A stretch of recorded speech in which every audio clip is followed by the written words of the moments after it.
Hi, I'm smut in general. I had already made one video of this, but I hate how the audio sounds. I think I sound like a baby. I don't know how this audio will turn out, but hopefully it'll be better. So I'm going to reread my first, chapter. I am on Voltron. Look at that. I am number 318 in all of the Voltron, stuff, so that's super cool. I don't know what that's out of, though.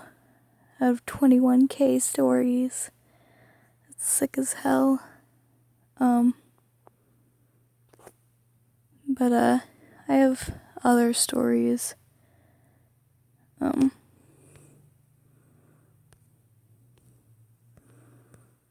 If you want to check them out, you can, but I'm going to read this.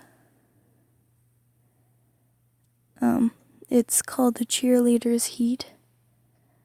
It's about Lance, who is a cheerleader, and an Omega.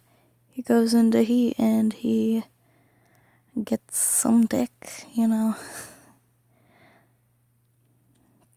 This is in Keith's perspective. Keith, son, I know you're one heck of a running back and damn near the best one I've seen in the whole 20 years I've been coaching here, but you've gotta stop it with the attitude, said my coach, Karan. I watched him carefully as I just huffed and rolled my eyes. So that's why, from now on, I'm having you stay back about half an hour to practice one-on-one with me. My eyes widen in disbelief. I stutter. But, can you even do that? Yes, son, I can do that, and it starts today. I called your brother earlier to tell him you'll be late, so go get a drink and then we'll start doing drills. The sneer forms on my face as I look at him from top to bottom before slowly turning around and walking back to my bag. Well, it's not like I have anything better to do than to redo the homework I already did and be a gay piece of emo shit. This switches to Lance's perspective. Being the only guy on the cheerleading squad is fun. It makes me feel special. And on top of that, I'm a male Omega, so I'm extra special. My 16th birthday was about a month ago, so not much has changed other than the fact that I can basically smell people's emotions. So cool. Side tangent, my version of an Omega verse. Omegas get their heats 3 months about after their 16th birthday-ish.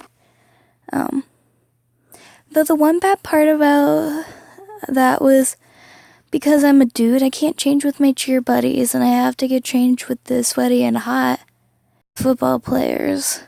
Plus, the school requires everyone to shower, so that means that since my birthday, I've been nearly half an hour later getting home because I have to wait for at least all the alphas to leave before I can shower.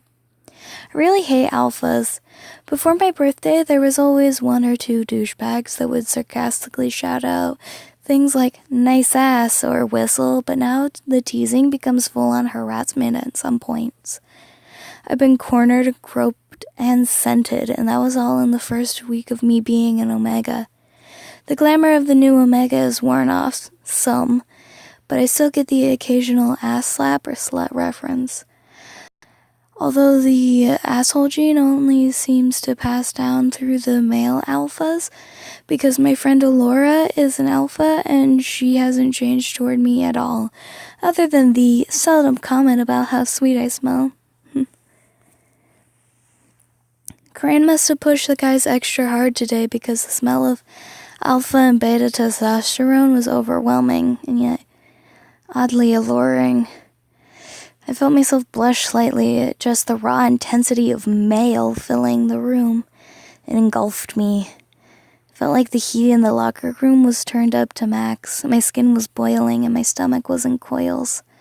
I stood up to go to my locker to grab my water, When I stood up, my practice shorts felt wet. I looked down at where I was sitting and saw a small puddle on the floor.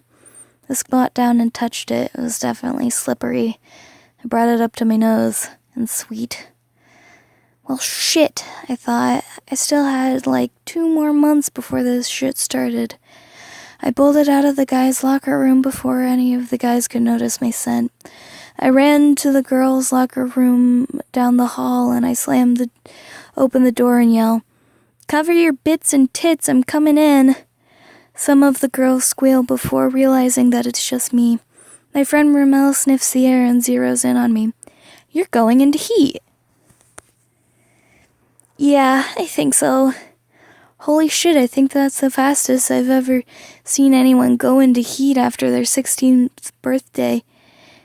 That wasn't Alpha Command induced. Well, that's great, isn't it? I say, sarcasm dripping from my vocal cords. So what do I do? Go home, dumbass, Ramel said, rolling her eyes. I walk, I say, tears starting to pool in my eyes. My mom's about 4 hours away. I could call my sister, but her work is still 45 minutes away, and they might not let her leave work early. My eyes have flooded at this point, and I'm now sobbing. Ramel comes over and starts to stroke my back and gently shushing me. Lance, honey, go call your sister. The boys will be out soon. Then you can wait out there and take a cold shower. Don't underestimate fingers. Oh my god, Ramel, don't say that shit, I say, looking around to see if anyone heard. She shrugged. Hey, it's true. I smack her shoulder and stalk away awkwardly, feeling the slick slosh around in my tiny shorts. I pull out the phone and call my sister. The phone rings 3 times till Veronica picks up. Hey, shithead, what do you need? I'm working, she says calmly. Hey, Veronica, I'm pretty positive I started my heat, I say nervously. Wait, what? Excuse me? She said, and I can practically smell her distress. But it's only been a month. Did you get Alpha Commanded? No, I don't know why I started so early, though it could have something to do with the mass amount of alpha scent I had to smell in the locker room. Okay, I don't know if that's a thing, but it doesn't really matter. How far are you into your heat? Veronica said, a tone thick with worry. Not far, just preheat, I think. I went into the girls' locker room, so the smell's way less tempting. Good. Stay there till the boys' room is empty, and then wait there for me. I'll come in for you. Don't leave unless an unrestrained Alpha comes in, she said, the stress smell basically wafting through the phone on her words. Okay, love you. Bye. I reluctantly hung up on her and go back to Ramel. Hey, Ramel, my sis is on her way. The boys don't take nearly as long as the girls. Can you walk me over to see if there are any boys left in the locker room? Sure, she says, and hooks her arm around mine. I look down and see her cheer hoodie and feel the urge to nest. Rami, can I borrow your hoodie? I know I can't nest till I get home, but I really think it'll help till I get home if I have something that smells like a friend. I can give it back to you next time I see you again, or I can have Veronica bring it out to you. Of course, anything that helps first heats are the worst, she said, snatching up her hoodie and handing it to me. I deeply sniff it and immediately feel more relaxed. Thank you. That is it for the first chapter. Thanks for listening. I will probably upload the second one back to back with this one, so fun.